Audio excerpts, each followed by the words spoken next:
The Human Founder Podcast by Gali Bloch-Liran. Hi, I'm Gali Bloch-Liran and welcome to The Human Founder, the podcast where we speak about the mental aspects of the entrepreneurial journey. Entrepreneurs often describe the emotional roller coaster that is embedded in being an entrepreneur or investor, where you experience the lowest of lows when you're getting laid off after making aliyah or when you're being diagnosed with melanoma, and the highest of highs when you're getting married and give birth of children. And it's from that place of uncertainty, the need to constantly self-manage ourselves, keep up our energy and be mentally resilient in order to deal with everything, well, it's not easy. In each episode, I will be talking to entrepreneurs, investors, psychologists, being their sounding board, with the goal of creating a space for this less spoken about layer, which is the mental aspect accompanying the entrepreneurial journey. I will also share tips and tricks to help boost your focus, clarity, and mental resilience. Today, I have the pleasure of speaking with Michael Eisenberg. Hi, Michael. Hi, Gali. Is this the first time in English you're doing? No. Okay. We have plenty in English. So it's really, really great to have you here with me. Thank you for coming. Thank you for having me. Michael, you are general partner at Aleph, an early-stage venture capital fund with $850 million under management. Aleph focuses on partnering with great Israeli entrepreneurs to build large, meaningful companies and impactful global brands. Since its founding in 2013, Aleph has invested in over than 50 companies, including Lemonade, Melio, Healthy.io, Simply, Fabric, Honeybook, and Bring. You're married to Yafa, father of 8, grandfather, author of 8 books. We're going to speak about it. Proud Zionist. In 2020, you established the Nevo Network, a first-of-its-kind fellowship program to elevate Olim, working in high-tech, and serve as the organization chairman. You're chairman of Hashomer HaChadash and serve on the board of the non-profit organization Yeshivat Har Etzion. Wow, so many things. Trying my best. It looks like it's working. Before we dive into today's episode, make sure to follow the Human Founder podcast in the app you're listening at. And I'd be happy if you click on review, follow or subscribe, depending on the platform, and rate the podcast. This way, you'll keep your finger on the pulse and be updated right away to your feed with all the new episodes. And it will also support the podcast and keep rising at the top. So let's dive into our today's conversation. So Michael, when I made this prep, so many meaningful things in your journey came to my mind. And I thought we're going to have this conversation like from 3 perspectives, which can cross all the time one each other. You being a very well-recognized and appreciated investor, you being a father of 8, and you being an author, or nowadays we can call it content creator, and how this all comes together. I prefer author, to be candid. So we'll keep it to author. Yeah. Although the podcast, it's not but it's a basic. That's fair. I have a podcast called Invested, and so that's other content creation. There's something, though, different about writing a book, and content creators also sometimes has a musical element to it, and I'm totally tone deaf, and nobody wants to hear me sing. I don't listen to music for what it's worth because of that, and so we'll just be specific. So let's start with being a very well-recognized investor in the Israeli atmosphere scene and investing in many startups. And I remember several people I spoke with, and they named you as one of the top investors here in our ecosystem. So try to convey and try to share with us your perspective and your attitude, approach as an investor. That's a pretty broad question, but basically, I don't think I've done much of anything. We're just the stagehands. Investors are stagehands. We're behind the scenes. The heroes of the journey are the entrepreneurs, and the fact that so many great entrepreneurs have agreed kindly to partner with me and partner with Aleph and partner with Benchmark before that is. I consider myself remarkably fortunate and lucky that they agreed to do this. You know, this morning I had coffee with Daniel Schreiber, the founder of Lemonade. I invested in Daniel in the mid to late 90s, almost 30 years ago, in his first startup. It was a very, very moderate success. But we'd been friendly and we stayed friends, and we stayed in touch on technology, and he was, kind enough to come back to me with his next great idea, which turned out to be Lemonade. And I think the kind of core thing that I'm focused on is long-term relationships. I think in general about the long term and not the short term. That's just the way my brain is wired, or my heart is wired. And I think this business, in many ways, has too much short-termism in it. And it needs to be a long-term business. Companies take 10 years. But relationships are a lifetime. And that's what I want to be. I just want to be fortunate enough that somebody calls me and says, hey, will you join me on my incredible journey? And every founder who embarks on this journey is a hero, whether they're successful in the end or not. And so I just consider myself fortunate that a few successful ones have asked me to come along. That's a very beautiful opening to this question. To this answer, very beautiful and romantic in a way. And it's not romantic, it's the truth. Yeah, I totally agree with you about I'm not relationships. Such a romantic. 8 children, you are. Relationships are the basics of everything, for everything in life. What is this spark that ignites you when you see a founder, Daniel, or others, for example, that you know that beyond the chemistry, etc., these are the ones that you want to invest in and to go together hand in hand for this long journey? I'm not sure I know the answer to this question. Like the two things that motivate me is I actually like people. I like meeting interesting people and new people, and I think I'm deeply curious. I like to learn about new things. I'm interested in the world, and I'm curious. And we had a saying at Benchmark that we're looking for learn-it-alls, not know-it-alls. And so one of the things I look for in entrepreneurs, are they a learn-it-all or a know-it-all? The second thing, I've written many blog posts about this topic, is optimism and resilience. If you're not optimistic, you can't be an entrepreneur. And if you're not resilient and persistent, you can't be an entrepreneur either, because everyone tells you no. Otherwise, they would have thought of the idea or they would have done it. And those are kind of two very, very critical traits, the optimism and the resilience and the curiosity on top of it, or maybe at the baseline. And I think that entrepreneurs generally walk through the world, walk through the street, and they see problems. But instead of complaining about the problem, they say, how do I fix it? And I think that's a key entrepreneurial trait. So many people just moan about stuff and then don't take the responsibility to fix it. You know, apropos of that, I think one of the amazing things about Israel, the citizens here in general, is there is some complaining, but generally people just stand up and fix it, right? There wasn't enough equipment for the war, so people just took care of it. There weren't cameras on the backs of tanks, so somebody built them. And I think as a country, we have an incredible sense of responsibility to do something about this. Unlike our politicians who seem to, complain about stuff and then pass blame on to somebody else, the citizens here actually take responsibility and fix the problems. And I think that's incredible. And even if you do it kind of in a kludgy manner to start, it's fine. We fix it afterwards. I totally agree. And all the characteristics and traits that you've described are part of this mental layer that I like to call it, like the mental capacity of the founder and how he or she develops, and with the growth mindset, etc. What helps you to see it, to try to analyze it and to understand it, and that it's not just, at one point that it's going to be permanent, it's going to stay for long? How do you actually check those kind of traits? I don't know, but I think that my mother in particular was a very good judge of people's characteristics, kind of saw deeply into people, sees still deeply into people and understands them. I think my grandmother was also very good at this. And I have to say, my grandfather on the other side, on my father's side, liked people. And so I inherited that from him, and my father likes people.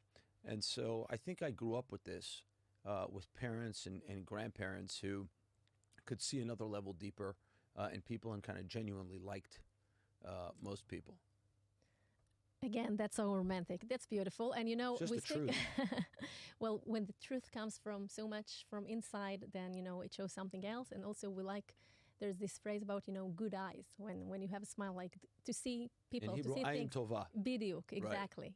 And not just speaking, but also I look into your eyes, and you have such a good eyes. It's not just like a compliment, just really you can see your inner truth through the eyes. So it's really, really touching to see it. Take me to an episode or a time in your career as an investor of a very, very either a big failure or something that you really, really regretted on, if you had any.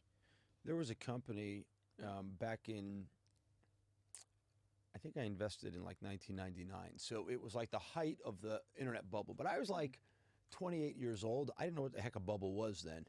It just felt like, whoa, everything's going up.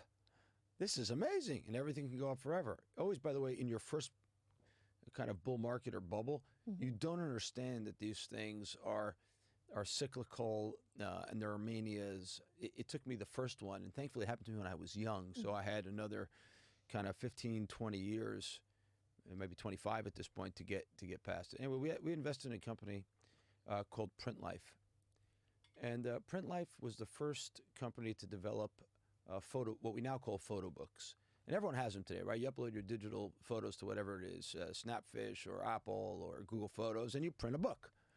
It used to be, by the way, that we took film and negatives into a 1-hour Photoshop and get them developed, and you got back, an envelope full of individual 3x5 or 4x6 pictures. Those are inches, not centimeters. I think it was like 10x15 and something else in centimeters. And these photo books, invented by 4 guys from Rehovot, literally invented by 4 guys from Rehovot who came out of Indigo, were first to the market. And we had recruited a CEO, whose name was Meg Weston, who I was very fond of. She was the CEO of Konica in America. Now, most people listening to the show won't know who Konica was, but at the time, the 3 largest photo companies were Kodak, American giant, which is now basically bankrupt, Fuji in Japan, and number 3 was Konica, which was also a Japanese company, and she was the CEO of Konica America. And we began to deploy printer systems to print these photo books, and things were going so well that we said, we don't want to be like a software licensing layer and let the other printing shops make the money. We should vertically integrate this thing and even run the printing shops and the software and the user interface and everything else. That was great so long as the market was bubbly and you could raise money for everything. Well, the market turned and we didn't turn fast enough.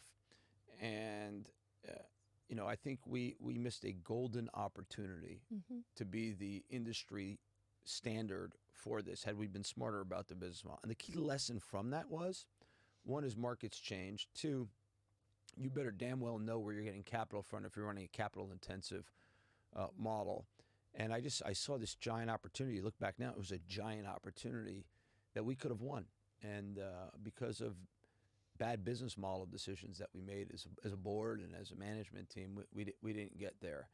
And, then you have to lay off. And you think about the people you have to lay off when you're building printing facilities. These aren't like software engineers who always find jobs. These are blue-collar workers who run print shops. And that was very painful for me.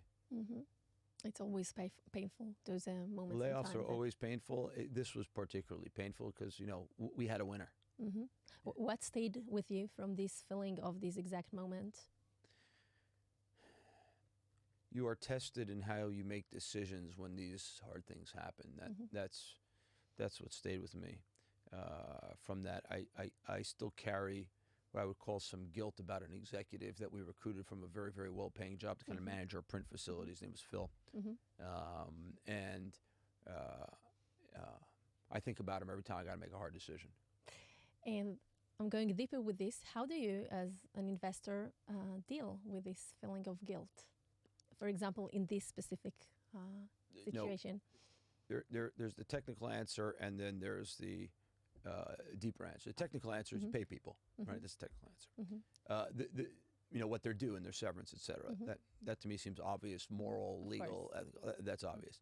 I think the deeper thing is, we all make mistakes, and I think one of the guiding principles of Judaism and of the Torah is that tshuva, or repentance, is part of this. And the question becomes in repentance, and Maimonides describes this in the laws of repentance in chapters 1 and 2, is if you're faced with the same or a similar situation again, do you behave differently? Can you figure it out? Now, the interesting thing about the venture business is you can't always figure it out. Like, I know this is going to happen again.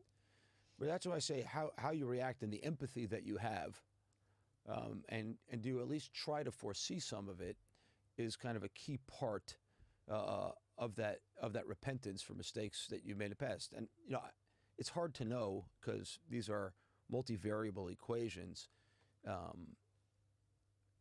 Why was the mistake made? Where was the mistake made? Could it have been seen? It's called Monday morning quarterbacking in Americanism, and it's retrospectives. The debriefing, of what happened. Yeah, but it's still, these are multivariable things. The next time Yes. they're also multivariable things that you don't always. You cannot compare always one thing to another. You can't it's too compare. complex. And therefore, I think the importance is the mindset of doing the right thing over and over again. Mhm. And I think you build a brand and a reputation by having anticipatable behavior, Mhm. repeat anticipatable behavior, that you do the right thing far more often than not. And I think that's what I try to take away Yeah, from it. it goes back to values and really to do the right thing and with all your, intention to intend to do Intention's good. not enough in my view. I think it's also about the empathy that you display. I think it's also about The the actions execution of that you it, take. the Yeah, actions, exactly. Yeah, yeah. not just in mind. Yeah. Let's talk a little bit about the roller coaster of being an investor, because for founders, they speak about it a lot, and of course, it's well recognized, and we know it, and we discuss this deeply. But on the one hand, the investors on the other side, they have money, their hand is like on the top place, and they're smart, and like it's No, that's like not true what you just said right now. That you say, you did a Hebrew phrase that little our bit. hands are on the top, which means that we have the leverage. That's not true. It depends in the cycles, it depends in the trends, but sometimes it's true. No. The ultimate leverage exists with the founder and the CEO, because they can decide to get out of the business, and then But you're they dead. don't always feel that way because they are scared, because fears, etc. That may be, but we invest in people. Mm-hmm. And those people, like I said before, are the stars of the show. Mm-hmm. And they're what make innovation and company building happen. And one should not be confused about that. And so therefore, they're always in the driver's seat to some extent. Maybe to a I meaningful agree with you. extent. I Yeah. agree with you.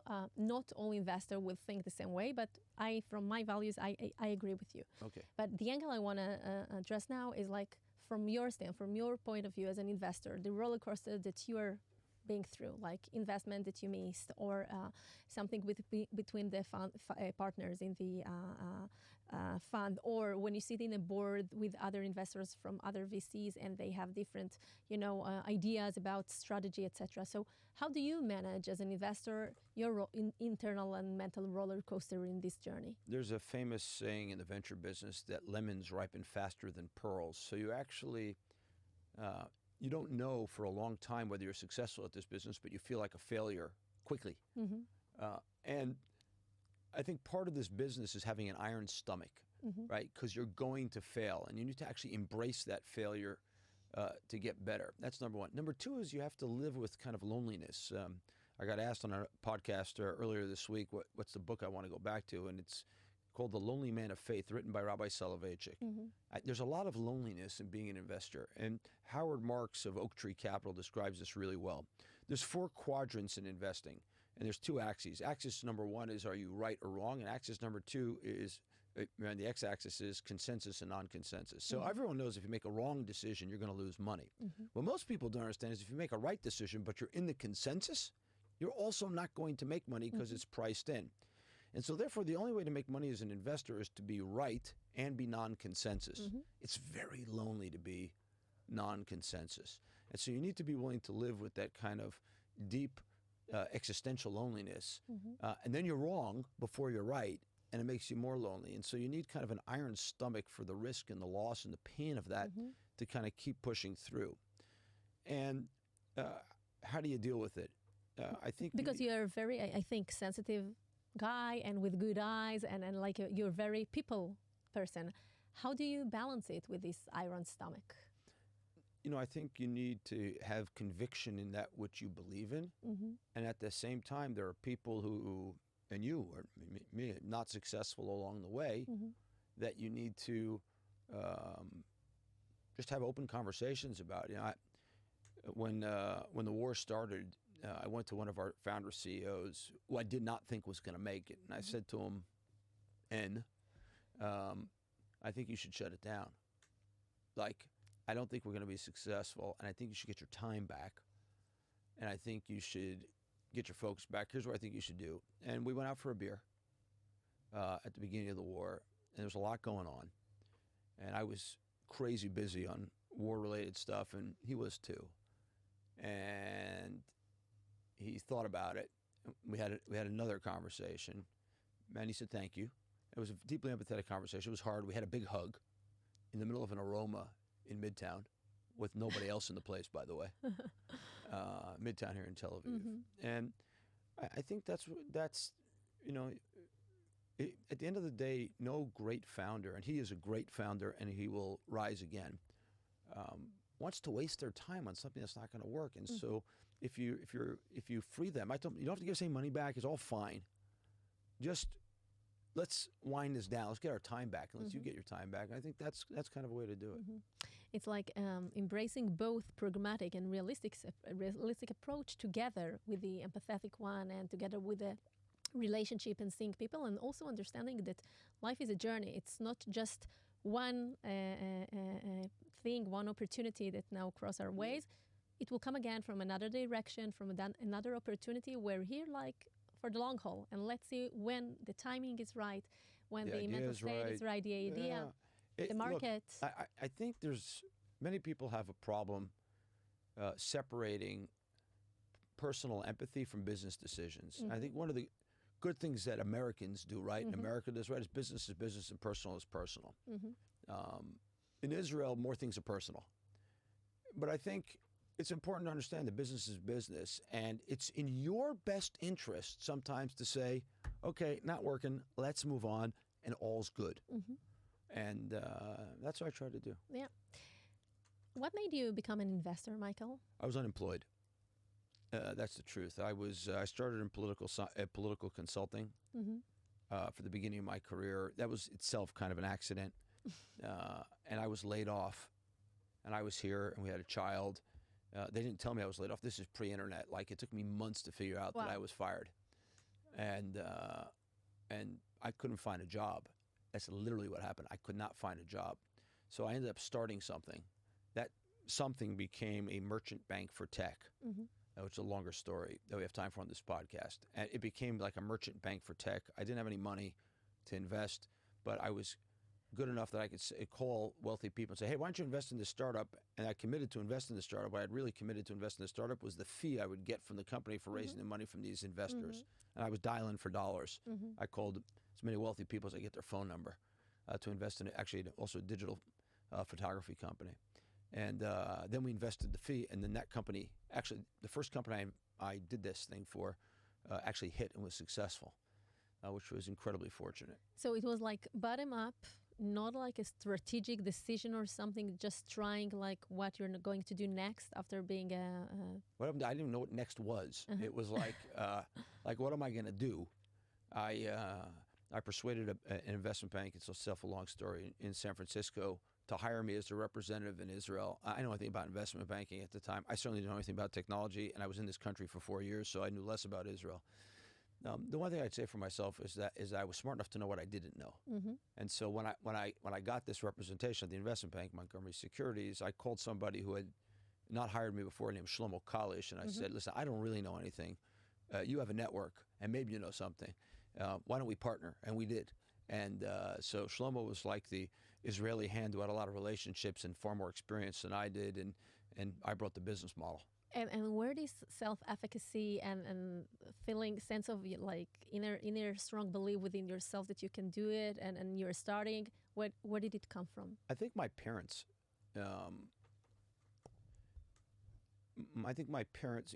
my mother had this line that used to drive me absolutely crazy. But turns out when I turned 40, I called her and told her she was right. What was it? She used to say that she prayed to have mediocre children. And I've said this before publicly. And it's like, as a kid, you go, hey, my mother wants me to be mediocre. I'll show her. But maybe. But it turns out that my mother is correct. She used to say that the line between brilliant and crazy was very thin. And she's smart. I think she's right. And I think, this notion of not having to prove to your parents who you are builds inner strength. And also letting her children reasonably go their own ways, and providing family support. We are a close family. And I think being a close family, we are a large family. Like, not just in my parents, my grandmother, who passed away a year and a half ago, who was a remarkable, remarkable human being, had many hundreds of descendants. Wow. And got everyone together on the second day of Pesach. It's impressive. Yeah. And I think that sense of family is critically important. tragically, we lost two cousins, one on October 7th and one about 6 weeks later, from our family. And like my cousin David, whose son Yosef Malachi was killed on October 7th, has said that, the embrace from the family is just what gives you strength and gives you support. And then this last Friday, there was a table tennis or ping pong tournament named after our other cousin, Ben Zussman, who many of you may have read the will that he wrote and left with his parents, or left to his parents after he died, which said that if he dies, one, if he's taken hostage, don't negotiate on his behalf, and two, if he dies, he did it doing what he wants to do, is protect the country. So there was this table tennis tournament named in his honor. The stands were filled by, you know who? All of our cousins. And everyone turned out. And I think that gives a lot of strength. And, I thank my grandparents for that, and I thank my parents for that, and I thank my siblings and my cousin for that. I think we all have strength from that. That's very touching, and it's also, you still like the connection between the family and your approach to people and the way that you see people and the way that you speak also about your founders. So thank you for sharing this. Yeah. And it's very sad. It's sad and uplifting at the same time. It's very, very tragic. Nothing is bringing our two cousins back. Yeah. Nobody's bringing our two cousins back. They died saving people's lives, literally, and they are heroes beyond them, along with all the other people killed saving people, are heroes that we can't even imagine the level of these people. And the uplifting thing is, I think, how our people broadly have come together, and the family has come together as well. And I hope that's something that sticks with us. Yeah. It's heroic, but so sad. Being a father of 8. Yeah. How do you manage it? I'm married really well. That's a very good and smart decision, which is also a due diligence at the beginning to see that it will, be a good deal. Yeah. I told my wife, I don't remember, I've told her a few times over the years, but recently, and I can't remember the context right now, that I was so young. How did I make such a good decision? How old were you when you got married? I was 22 when I got married, but I was 21 when I met her. Wow. And I actually decided after the first date to get married. Very decisive. And so I was in Israel at the time. My sister, who I was also here in the summer, called my mom and said, after the first day, said, "You better get here. This is going to happen." And that's how I married extremely well, and we're very fortunate to have wonderful, independent children, and who each take responsibility in their own way. And what are the common lines that you see in educating and growing your children together with your wife, Yafa, and the way that you guide, mentor, lead your founders? Oh, I don't know. In general, I think people need to learn self-efficacy, and founders too. And this goes back to the previous point. We're the stagehands. Mm-hmm. And so we should ask hard questions and point out things to people. Yesterday, I had a meeting with Ozalon. I won't get into what I said to him, but I made one specific comment. He spoke about you last week when he was here. Oh, so, yeah. Yesterday, I made one specific comment to him about something I thought had happened to him in this journey right now that I think he needed to pay more attention to. I got a WhatsApp when I woke up this morning, says it takes me time to process things. That was spot on. And I think there's, life is a journey, to the point you made, and it's a long game. And I think as parents and as investors, we tend to overreact to singular events. And it's important, and I learned this from my wife more than anything, I think it's important to find the right time to say things and think through the right language to say things. I wasn't always good at that. I may still not be that good at it, but I got better because of my wife. And you're very frank, very direct. I am generally very frank and very direct, yes. I am. Matan Bar said on the podcast we released this week that it took him time to figure out that my bite is not as bad as my bark. But I believe in being direct. I don't want any daylight. I don't want any misunderstandings. And I prefer to, confrontation doesn't bother me. It's business in that case. And having frank conversations with my children, you also get to just better outcomes. Everyone knows where everyone's thinking and what they stand, and and no one thinks they're being manipulated. And I think that's in general better. You don't have to think about, but what do you really mean? It's like out there. what you see is what you get, and it's like I try. creates clarity. I try. Some people think I'm a loudmouth. I don't know, or too opinionated. Could be. Could be. Not everyone has to like us. I think if everyone likes you, you probably haven't done anything in your life. Yeah, it's also part of the growing up and part of the journey to understand that you have like the matrix that you described before about the right and bad decision and the unique one or where everyone. So in order to do meaningful things and be in meaningful places, you cannot do like everyone else does. You have to create your own path, your uniqueness, and to stand behind it. And not everyone will like it, and that's okay. And this is something that within life, we also learn to embrace. It's not always easy, but it's part of our lessons. When I was in Yeshiva, in Yeshivat Har Etzion, which I'm now still on the board of, or now on the board of, so one of the heads of the yeshiva was Harav Amital.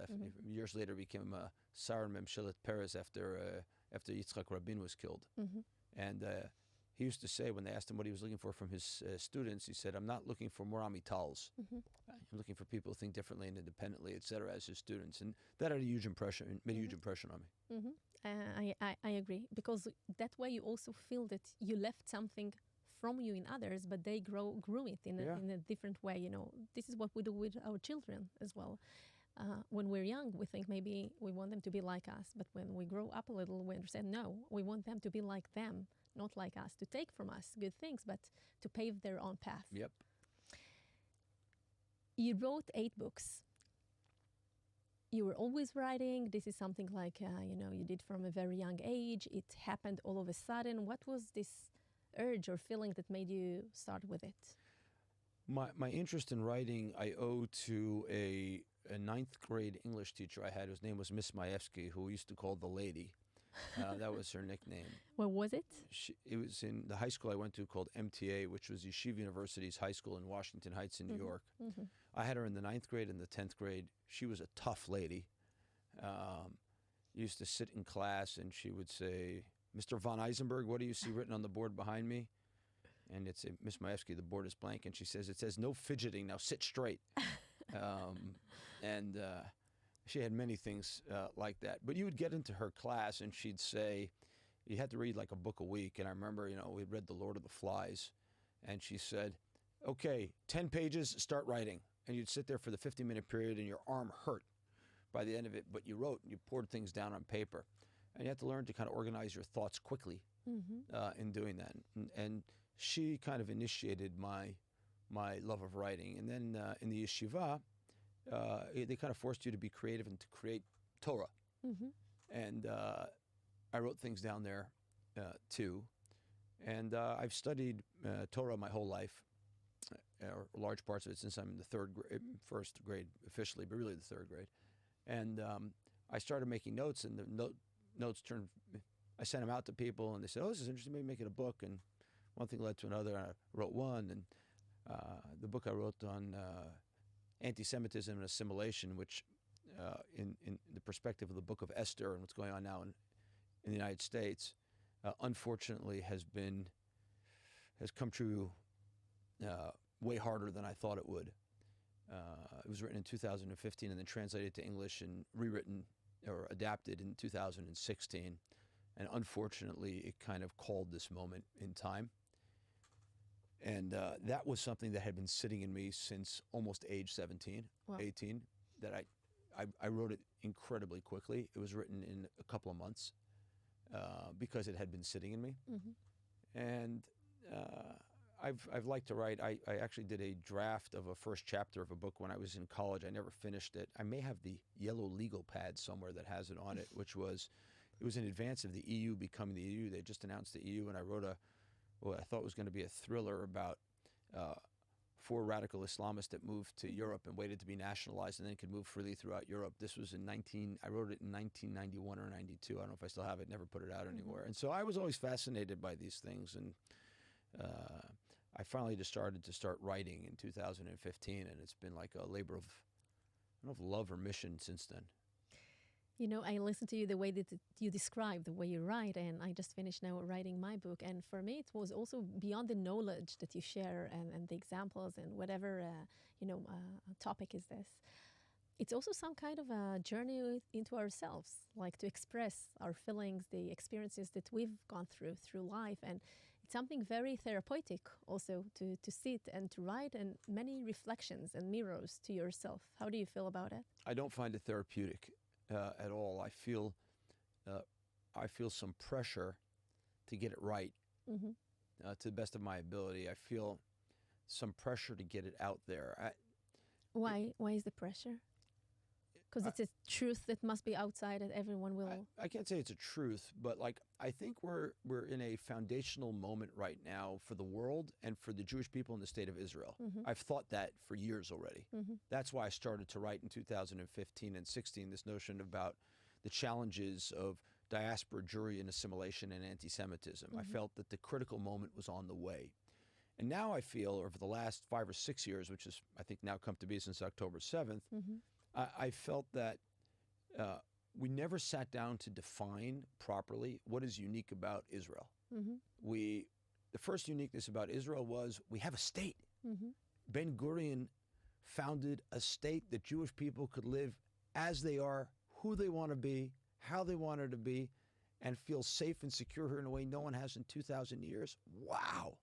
But we spent 75 years surviving. And then, by the way, thriving economically over the last, decade and a half, maybe even a little longer, after some terrible bouts of inflation and, overcoming the kind of socialist kibbutz malaise, et cetera. But no one sat down and asked, okay, if there's an American economy and there's a German economy and there's a British economy, what does an uniquely Israeli economy look like? And we have, thousands and thousands of years of written history, culture, tradition. We have a book called the Torah that everybody else points to. And what does that mean for a modern state? How do you modernize that? Not this, nonsensical comment that keeps coming up, the halacha state, the Jewish law state. No, we have a set of values that we have carried back to this land after 2,000 years. What does that mean for the economy? What does that mean for diplomacy? What does that mean for how we treat the minorities among us? What does it mean? What's our unique message to the world, our unique message of blessing? The values, the guidelines, the way that we will. Yeah, when Abraham came here, God said to him in the Torah, "Ve'yeh bracha," be a blessing so that all the other nations are blessed too. What does that actually mean? That shouldn't be a headline. That's not a headline. It's not a slogan that you put on the back of a car. It needs to be put down into its component parts. It needs to be... But like we said before, not just to be written down, to be enacted. And it needs to become policy. It needs to become policy. Happen. And this is the problem. This is the gap. Well, not only, in order to kind of make policy, you need to formulate ideas and concepts and conceptualize them. Before Ronald Reagan came to power in the United States, most people know this. There's a guy named John Olin. I highly recommend the book that he wrote. Basically, he put an intellectual framework together, or a set of intellectual frameworks together, by funding intellectuals to formulate the framework that became Ronald Reagan's policies. Okay, what became the progressive movement in America didn't come out of a vacuum. There were people like Kendi and other people I deeply disagree with, but they sat down and did the conceptualization work. You need to sit down and do the conceptualization work here, and then put it into policy. And that's what I'm trying to do, is conceptualize and then suggest the policy remedies. I think we've gone the wrong way. We have a country of what I like to call in Hebrew the Mishartim and the Mishalmim, the people who serve and take responsibility, and those who pay taxes. They're the same people. In order to be an elite in the state of Israel, you need to do one thing. You know what it is? Serve in the army. It's open to everybody. You need to serve other people. By the way, what an incredible approach to life that is, that you are not born into being an elite. You can grab it in a simple way. Just serve other people. But we built our economy in the exact opposite way, which is we take care of exactly the people who don't serve and don't pay taxes. And we need to refocus the economy around this core. And my argument, by the way, very simply, is that that's exactly what the Torah, the Bible, describes. That's the exact economy it describes. And so we can bring that together. And you just need to conceptualize it. And that's why I'm writing. And what do you feel is the next step? After writing from the books, from the ideas that you bring into the world there, from your perception? I have a couple more books to write. I need to finish it. The question is, who reads it?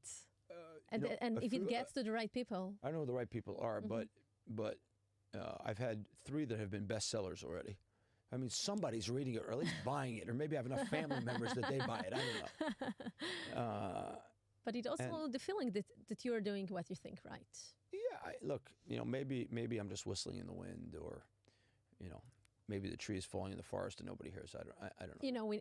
We cannot anticipate the outcome, right? Yeah. We just know the journey and the efforts that we do, and to try, as we said in the beginning, to do the best possible way we can do. Yeah, I'll tell you a funny story, though, from a few weeks ago. A friend of mine who is a radio broadcaster in America sends me a picture. He says, "You're not going to believe this. I was on Twitter, and I was interested in a tweet by the mayor of Miami, and he's got 4 or 5 books on his desk in front of him. You know what the book on the top is? One of mine, The Tree of Life and Prosperity. It was literally the one on the top. He says, I can't believe it. So, you never know. Yeah, it's exciting. It's exciting. So going back we spoke about you as an investor and you as a father and you as an author. So going back to the investment, take me to something that was very meaningful to you in this journey, some decision that you made. We spoke about a big failure, something that you took with you about the layoff, etc. Something that was very meaningful, a specific moment in time that maybe helped you to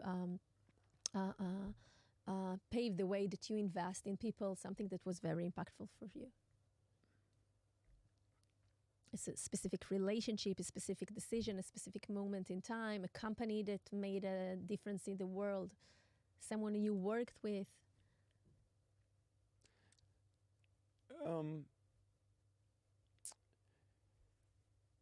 I think the establishment of Aleph is an important moment in 2 means.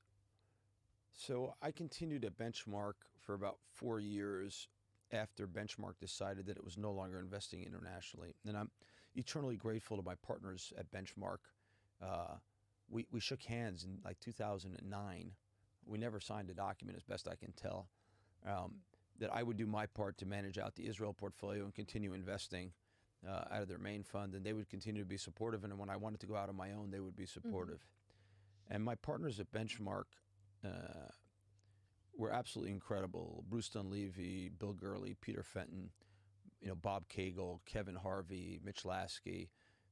On a handshake, everyone kept their side of the deal. And when I told them at the end of 2012 that I thought the portfolio was in fine shape and I should go out on my own now and I really want to focus on Israel, they said, great. And, they were supportive with our limited partners, LPs, those who invested in Aleph, and were good references and pointed us to some. And my partner, Bruce Dunleavy, helped us with our deck and our conceptualization of Aleph, and helped me focus on going to get Eden Shochat, my partner. He understood what became the motto of Aleph later, that Eden and I came up with, that different is better than better. And the fact that Eden and I are so different, and this is kind of the other part. I write about this in my book, Shevet Shoeg in Hebrew, that Eden and I come from very different backgrounds. I grew up religious in New York. I moved to Israel. He's Israeli. He grew up in a kibbutz. He'll say about himself he's an atheist. He spent part of his childhood in Nigeria, and then came back to Israel. Went to high school in Ra'anana. We come from very, very, very different backgrounds. But I think my wife likes to joke that if I wasn't married to her, I'd be married to Eden.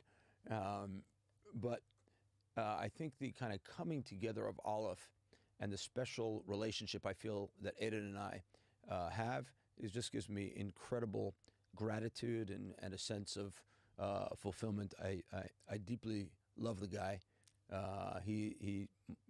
We spent 9 weeks on the road together, week after week. Okay, so when we raised Aleph, here's a little secret we haven't talked about very much. In the beginning, like the first month? Yeah, we left, I think it was April 24th from Israel on a Saturday night or a Sunday night. We came back every Shabbat because I didn't want to miss Shabbat with my family. Wow. And we left the next Saturday night or Sunday night. We traveled for 9 weeks straight to raise the first fund and closed it in 9 weeks. Wow. We closed it on July 3rd because on July 4th I had to be in Italy with my son for a baseball tournament. He was on Israel's baseball team.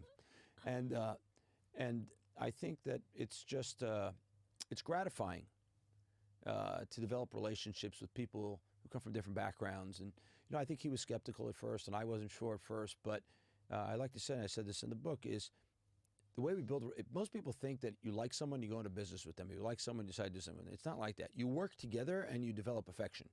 I think building a family is the same way. What do we know about our spouses when we get married? I was 22, my wife was 20. I had an instinct. She maybe had an instinct. Maybe she was smarter than I to be more hesitant.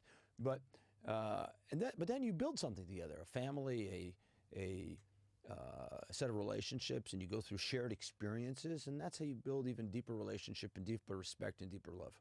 And it becomes bigger. Oh, sure. Because you have so many common things together, whether it is children or founders and companies, etc. So something is bigger than just yourself. Yeah, it is. It's much bigger than who you are. First of all, to the listeners, those who want to get to know Eden in a better way, so we also had here an episode several episodes ago, so you're welcome to listen to.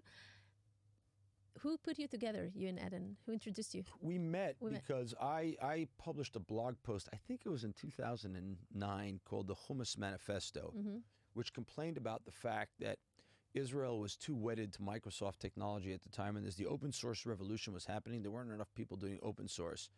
And then I don't remember somebody, or him, he reached out, I don't remember. It turns out he was kind of skunkworks working on an open source community to try to push it.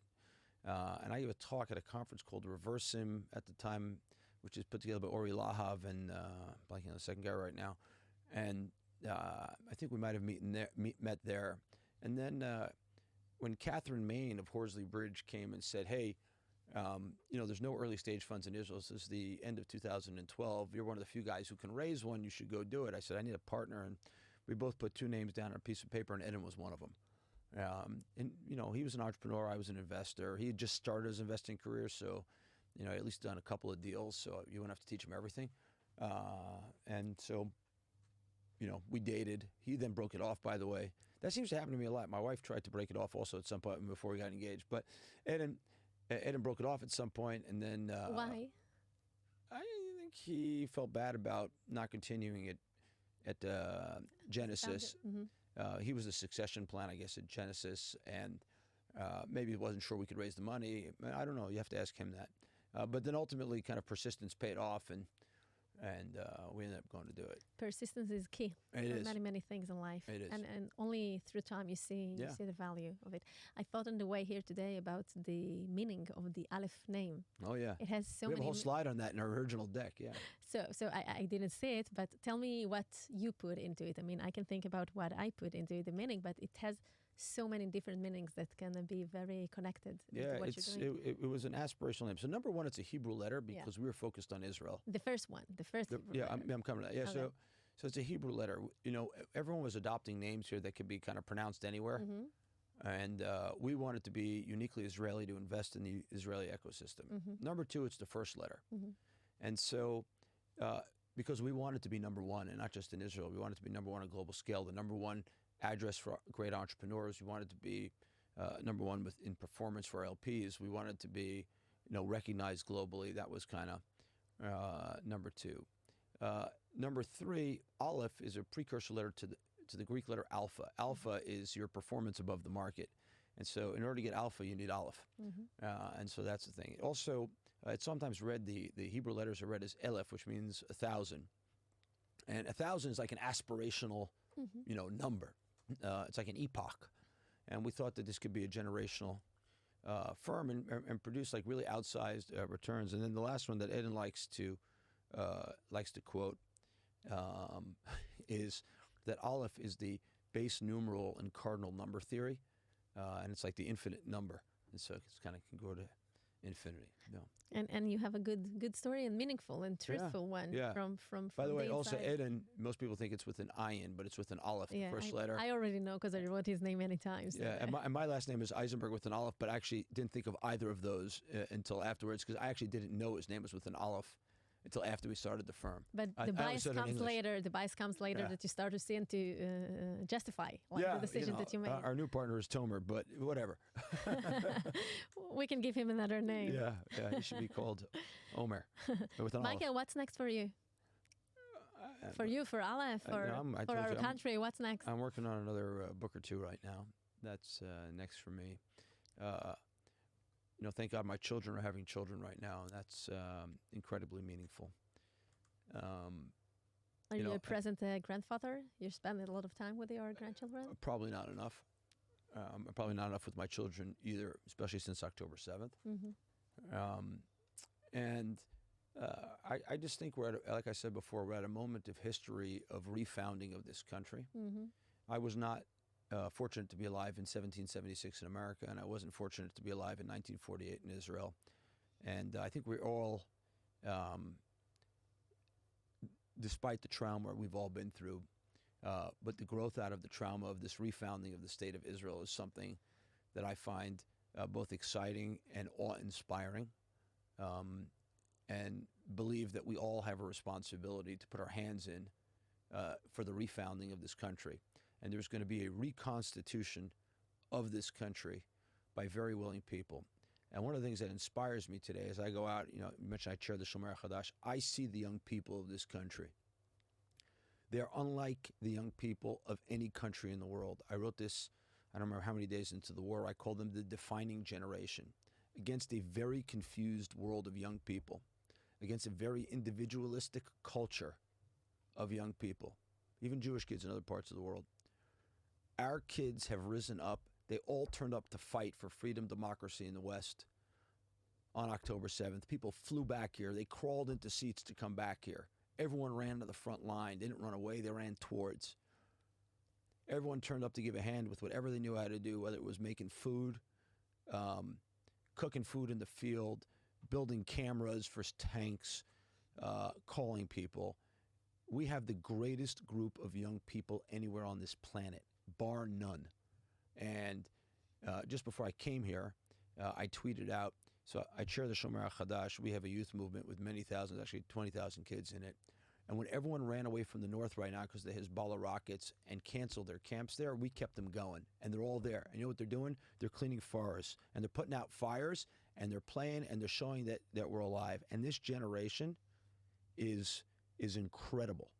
They are the defining generation. And we owe it to them to refound and reconstitute this state in a way that doesn't appreciate them, but empowers them to be the greatest generation of Israelis, of Jews ever created. And that's what we got to do, and that's what we're going to do. That's what I plan to spend the next however many years God gives me on this earth. That's what I plan to do.